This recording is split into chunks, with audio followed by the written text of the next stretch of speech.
Buenas tardes a todos.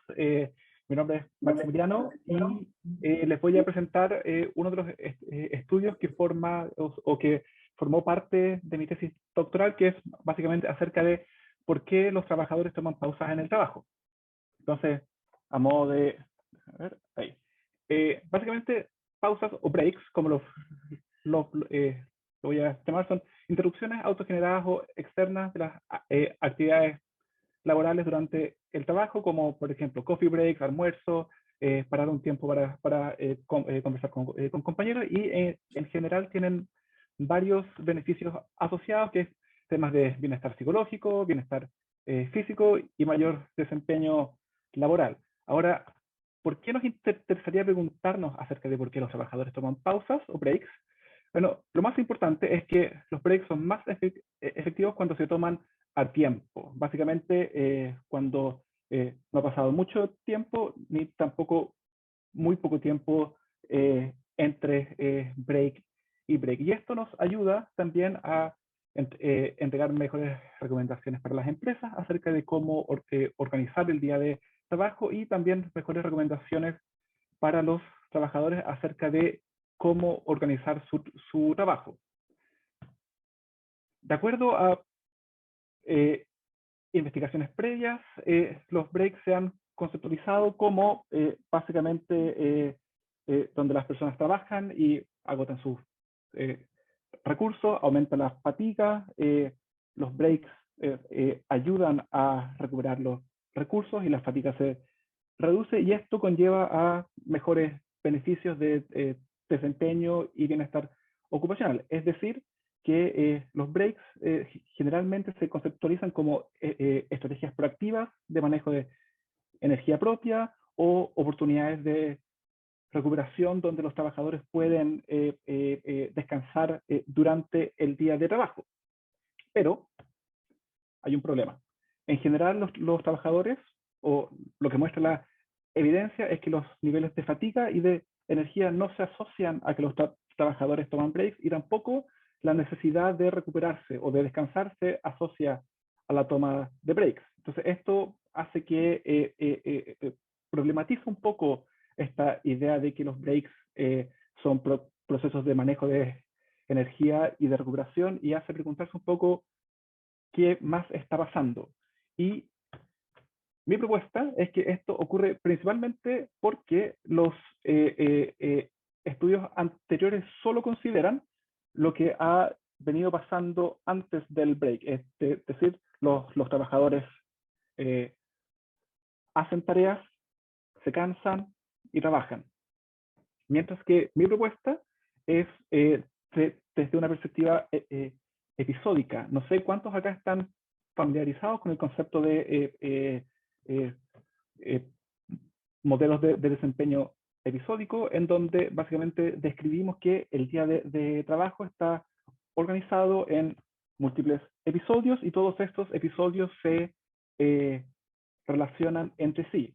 Entonces, de la misma forma en que las tareas anteriores afectan lo que uno hace durante el break, la anticipación que nosotros hacemos de las tareas futuras también podrían estar influyendo acerca de qué ocurre con mi pausa, en términos de si es que yo tomo la pausa o no, qué hago durante la pausa, etc. Entonces, mi propuesta es considerar la película completa. Ahora, este modelo es nuevo, nunca, o sea, yo no lo he visto de momento en la literatura. Por lo tanto, mi objetivo con este estudio es identificar si este modelo es plausible. Las personas toman las pausas por lo que han hecho o por lo que anticipan hacer en el futuro, o ambos. Para conceptualizar el modelo, lo que hice fue tomar una perspectiva de experiencias en el trabajo, y en particular de experiencias negativas en el trabajo, en donde, por un lado, mi propuesta es que experiencias negativas actuales en el trabajo van a llevar a la decisión de tomarse un break, pero también la anticipación de experiencias negativas en tareas futuras también va a llevar a la decisión de tomarse un break a través de estos mecanismos. Por un lado, procesos de regulación emocional para mejorar mi estado de ánimo luego de una tarea negativa, o como un proceso de coping anticipatorio, que también es una forma de regulación emocional. Y en concreto, esto se vería así. Yo hago una tarea, experimento afecto negativo, se gatillan procesos de regulación emocional entre los que al final uno se toma un break. Por otro lado, está la anticipación de experiencias negativas de tareas futuras, donde yo experimento procesos de estrés anticipatorio, se gatillan procesos de coping anticipatorio, anticipándome a esta experiencia negativa, y decido tomar un break. Ahora, inherente a este modelo es cómo distintas características del puesto de trabajo conllevan a estas experiencias en el trabajo, y yo decidí enfocarme en dos tareas concretas que deberían gatillar estos procesos. Por un lado, monotonía en la tarea, y por otro lado, complejidad en la tarea. Monotonía se relaciona de manera directa con aburrimiento, que lleva a experiencias de afecto negativo de baja activación, versus que complejidad en las tareas que son complejas generalmente son ambiguas, y esto puede llevar a experiencias de afecto negativo de alta activación o estrés. Entonces, este estudio, bueno, ya les voy a mostrar en concreto qué fue lo que hice. Para testear este modelo, lo que hice fue un experimento online en Prolific. Para los que no conocen, Prolific es básicamente una herramienta online como en Turk para reclutar personas online, en donde a los participantes se les presentaba una situación ficticia, que es iniciar un nuevo trabajo en una empresa de diseño, y se les pedían realizar dos tareas relacionadas al puesto de trabajo, que podían ser o monótonas o complejas. En donde luego de la primera tarea, a las personas se les preguntaba en qué medidas se tomaría una pausa si es que esto fuese una tarea, el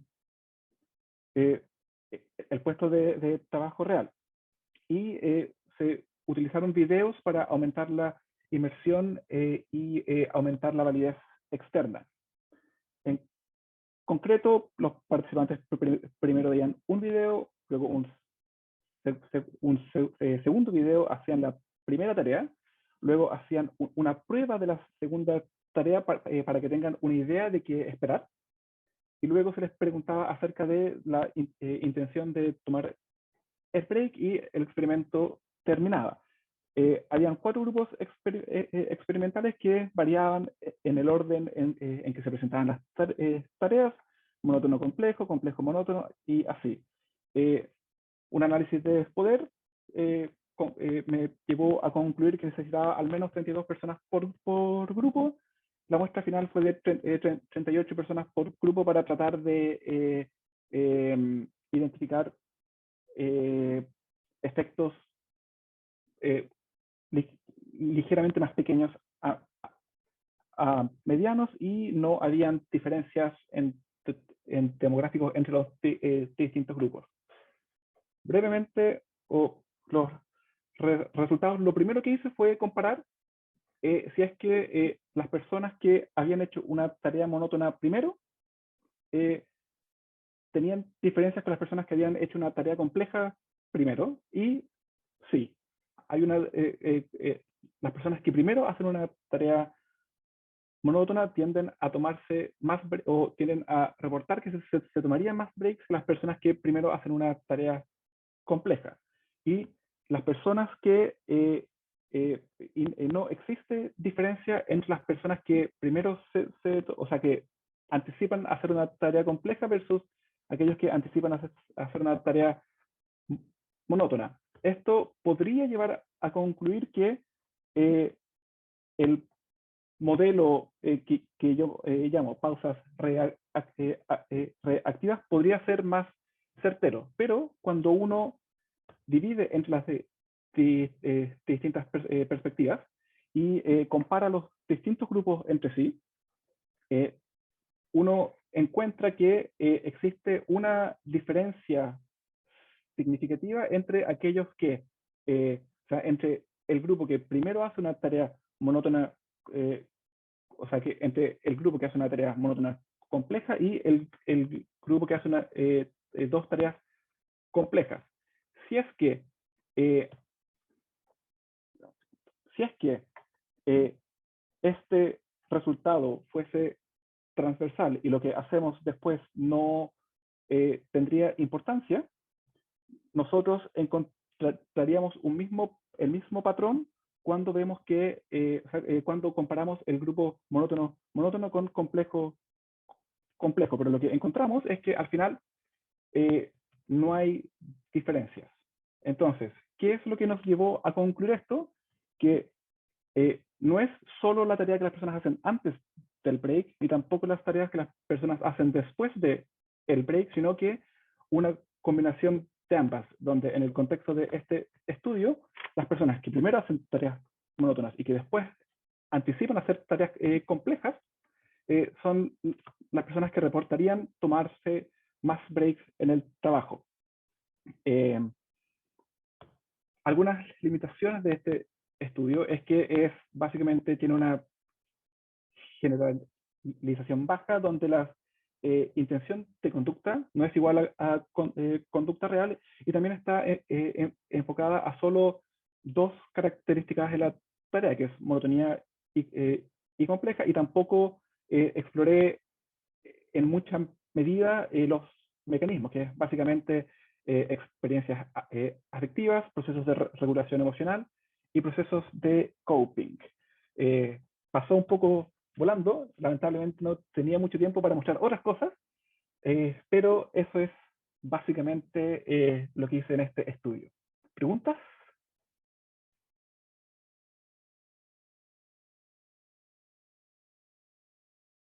Bueno. Muchas gracias, Maximiliano.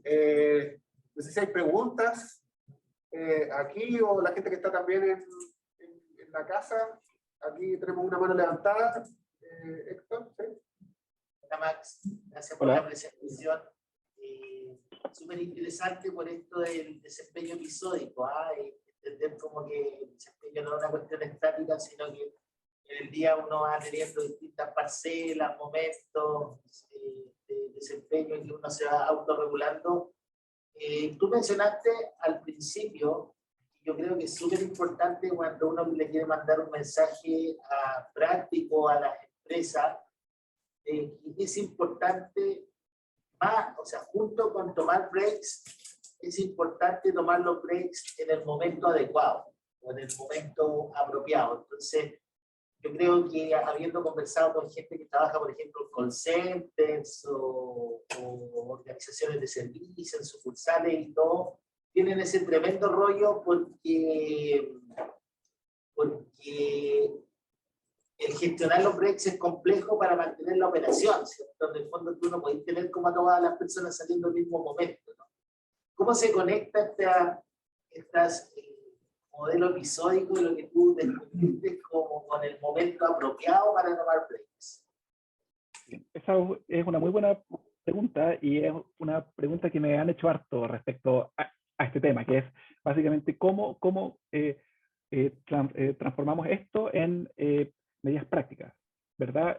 Actualmente las recomendaciones en general es, tú le dices a las personas que se tomen breaks en ciertos momentos del día o pasado cierto tiempo, o en muchos casos, sobre todo en contextos de call center, no hay mucha autonomía para tomarse los breaks.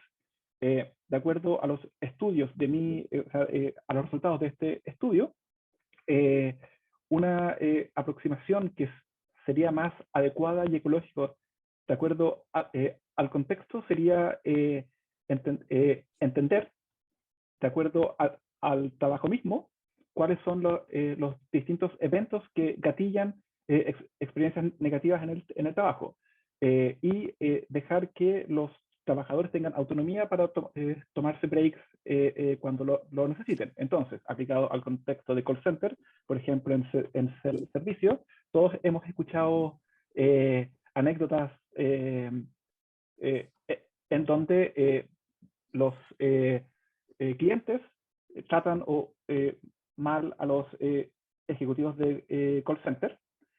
Y una recomendación importante sería que los trabajadores de call center en este contexto sean capaces de tomarse breaks en caso de que ellos sientan que sea necesario. Entonces, más allá de tratar de controlar los breaks de las personas de acuerdo al tiempo que ha ocurrido, sería más importante en este contexto de call center entregarle autonomía a las personas para que administren su propio tiempo de acuerdo a sus propias experiencias en el trabajo. Había otra pregunta en el chat, ¿cierto? De Carlos Riquelme, creo que es. Sí, hola, hola, buenos días a todos. Hola. Muchas gracias, Maximiliano, por la exposición. Quería hacer, bueno, en realidad se puede dos preguntas, quizá en una. La primera, tú mencionaste que, bueno, en general, cuando había mayor intención de tomar breaks, era luego de una tarea monótona y cuando se anticipaba una compleja. Quería preguntar si es que no sé si testeaste o en la literatura existirá, se ha testeado quizás al revés, como qué pasa cuando hay una tarea compleja y luego se anticipa una tarea monótona. Y la segunda, si es que hay quizás algún tipo, o se ha estimado algún tipo de como duración óptima de los breaks. Eso, gracias. Respecto a la primera pregunta, en mi estudio yo tenía todas las combinaciones de grupos. O sea, tenía el grupo tarea compleja, tarea monótona. Y lo que vi en los datos que no presenté acá es que efectivamente ese grupo complejo monótono es el grupo que reportaría menos tomarse breaks, básicamente. Y esto tiene dos interpretaciones. Por un lado, básicamente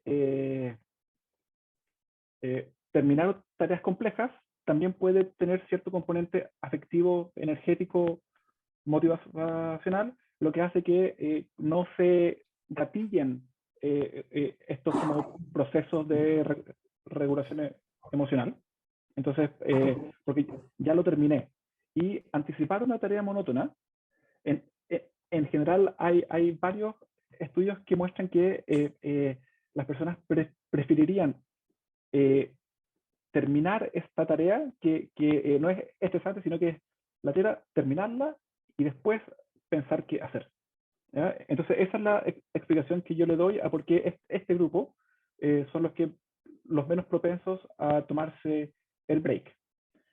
Respecto a la segunda pregunta de la longitud del break, hay un estudio experimental bastante interesante, después puedo ponerlo en el chat, que justamente testea la interacción entre qué tan largo es el break y distintas experiencias de recovery durante el break, que hay unos efectos bastante interesantes. Por lo mismo, o sea, en otros estudios que yo he hecho, yo siempre tiendo a controlar por la duración del break, porque es una variable que es importante. Ahora, en términos de si es que existe una longitud o una duración óptima, no estoy seguro si he visto algo como eso y yo pensaría que depende mucho del contexto y de por qué las personas se toman el break y qué es lo que hacen durante el break y qué es lo que hacen antes y después.